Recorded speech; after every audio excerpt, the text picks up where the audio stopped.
मकान तो बनाया होगा अपने पर्सनल पैसे से, लेकिन ज़मीन तो सरकारी है। गांव सभा की खलिहान की ज़मीन है, 132 का लैंड है जिसको डीएम भी नहीं छू सकते हैं। 132 की ज़मीन को 10 साल प्रधान रहा है, खलिहान की ज़मीन कब्जा करके मकान बना लिया है। इंटर कॉलेज की ज़मीन एक कब्जा करके दखल कर लिया है, उसको जाँच हो गया है, नापी हो गई है, उसको जल्द से जल्द मुख्यमंत्री द्वारा डीएम द्वारा तुरंत खाली करना चाहिए।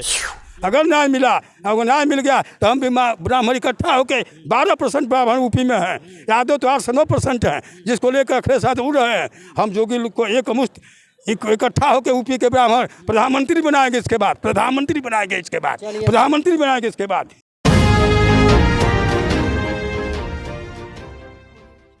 मित्रों नमस्कार, हमारी मौजूदगी है देवरिया में। हमारे साथ एक बुजुर्ग जुड़ रहे हैं, इनसे जानकारी लेंगे।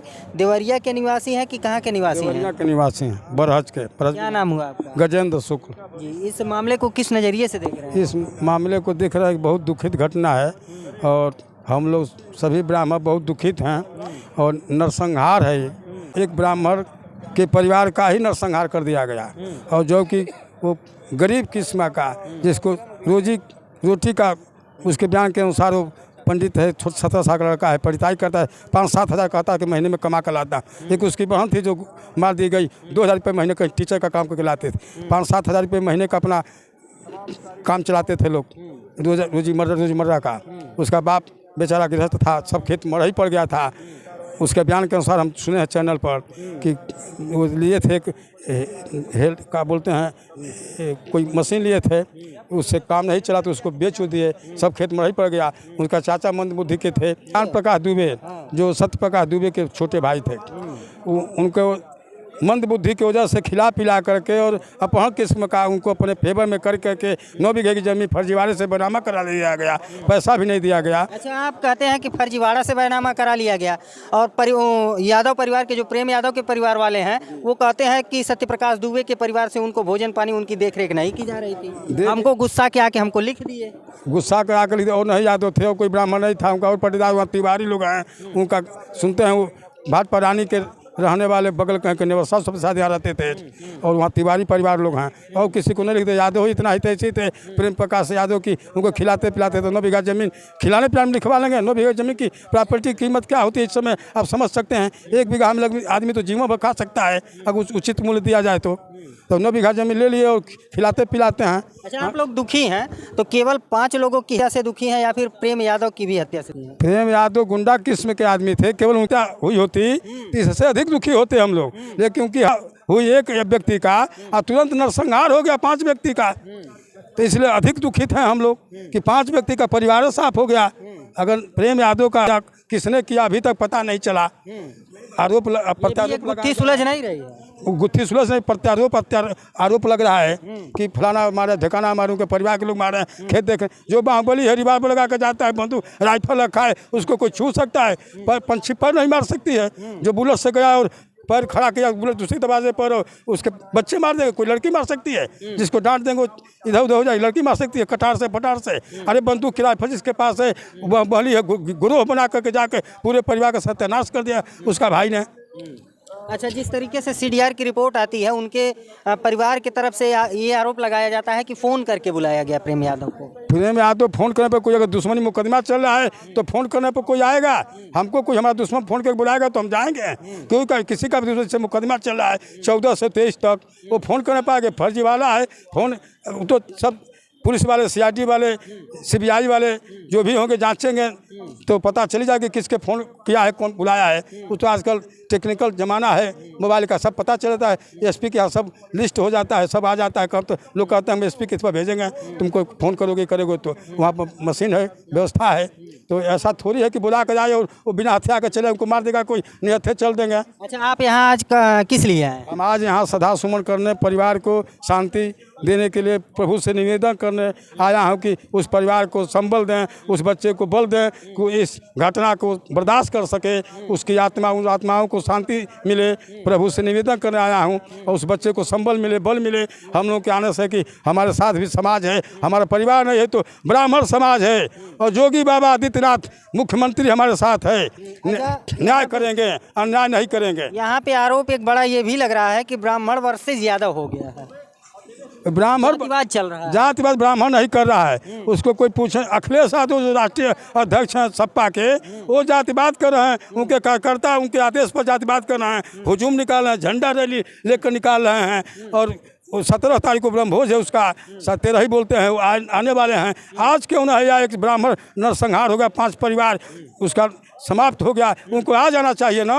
और अपने बाहुबली नेता द्वारा जिला पंचायत सदस्य रहा है, 10 साल प्रधान रहा है, खलिहान की जमीन कब्जा करके मकान बना लिया है, इंटर कॉलेज की जमीन एक कब्जा करके दखल कर लिया है, उसको जांच हो गया है, नापी हो गई है, उसको जल्द से जल्द मुख्यमंत्री द्वारा डीएम द्वारा तुरंत खाली कराना चाहिए। मकान हो तो गिरवाना खाली कराने की प्रक्रिया क्या होना चाहिए? जो भी प्रक्रिया नियम के तहत होना चाहिए।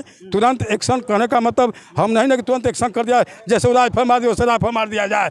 नियम के तहत कानूनी तहत उसको खाली करना चाहिए। जैसे वो एक्शन ले लिया है वैसे ठीक है, कानूनी प्रक्रिया के हिसाब से खाली कराना चाहिए। बुलडोजर चलना चाहिए कि नहीं? बुलडोजर चलना चाहिए, एकदम चलना चाहिए।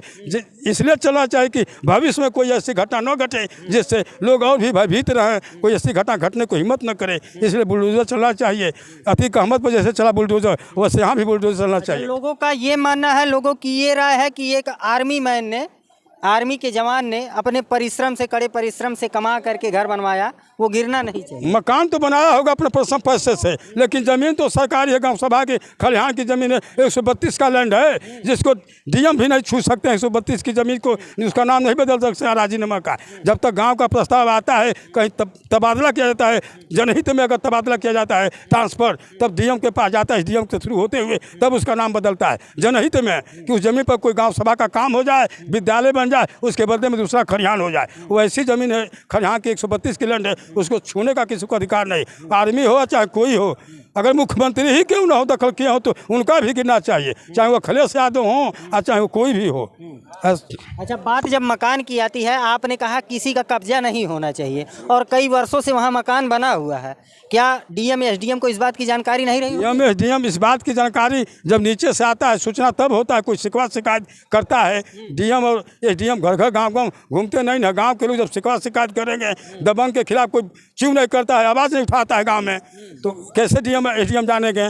अब इतना संहार हुआ है तो सब लोग बोलने का अधिकार हो गया, सब लोग बोल रहे हैं, सबको जानकारी हो गया। डीएम एसडीएम मुख्यमंत्री तक, प्रधानमंत्री तक, पूरे देश में विदेश में इसकी चर्चा हो रही है कि देवरिया जिले में रुद्रपुर विधानसभा में ब्राह्मणों का नरसंहार हो गया, एक परिवार का सत्यानाश हो गया, 5-5 लोग मार दिए गए। जब कोई दबंग आदमी रहता है जो 10 साल प्रधान रहा हो, वो दूसरे को थोड़ा सा चुंगू फेंक देता है। जैसे उनके गांव वाले तो कहते हैं बहुत अच्छे आदमी, बहुत अच्छे रहते थे, नरसंहार करते, नरसंहार करवाते, अपना फटा कुर्ता दूसरे को पहना दिया जाता, अपना खाना खिला दिया जाता है। वो अच्छा व्यक्ति होता है जो समाज सेवक होता है, जो प्रधान होता है। दूसरे का जमीन हड़पता है, वो अच्छा व्यक्ति है। सरकारी जमीन हड़प ले, वो अच्छा व्यक्ति है। जो खलिहान की जमीन हड़प, जो सब लोग खलिहान करते हैं, उसमें गेहूँ धान काट के उसमें मड़ाई की जाती है, उसको खलिहान कहते हैं। अच्छा, ये बताइए, इसके बाद जब उनके यहाँ 16वीं होगी, आप जाएंगे कि नहीं? हम नहीं जाएंगे वहाँ पर। ब्राह्मणों का नरसंहार हो गया तो हम क्यों वहाँ जाएंगे? और ब्राह्मण कोई यादव आया है यहाँ पर? कोई यादव दिखाई दे रहा है? जातिवाद नजर आ रहा है? जातिवाद नजर तो ऊपर से पूरा आ रहा है। जब वो लोग जातिवाद कर रहे हैं तो हम लोग पीछे से जातिवाद करेंगे तो क्या बुरा है? क्या थी है? इसका प्रारंभ कौन किया? यादव, ये अखिलेश यादव कर रहे हैं, पूर्व मुख्यमंत्री अखिलेश यादव, राष्ट्रीय अध्यक्ष सपा।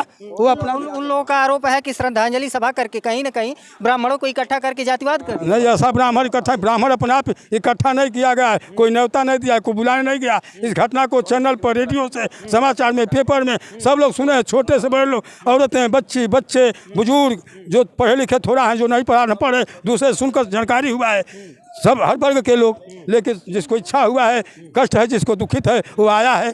कोई न्योता थोड़ी कोई दिया, कोई बुलावा थोड़ी, चाहे मुख्यमंत्री जोगी जी का आदेश थोड़ी हुआ है जातिवाद करके अखिलेश यादव की तरह, चाहे कोई विधायक ब्राह्मण नेता का आदेश थोड़ी हुआ है, फरमान थोड़ी हुआ है।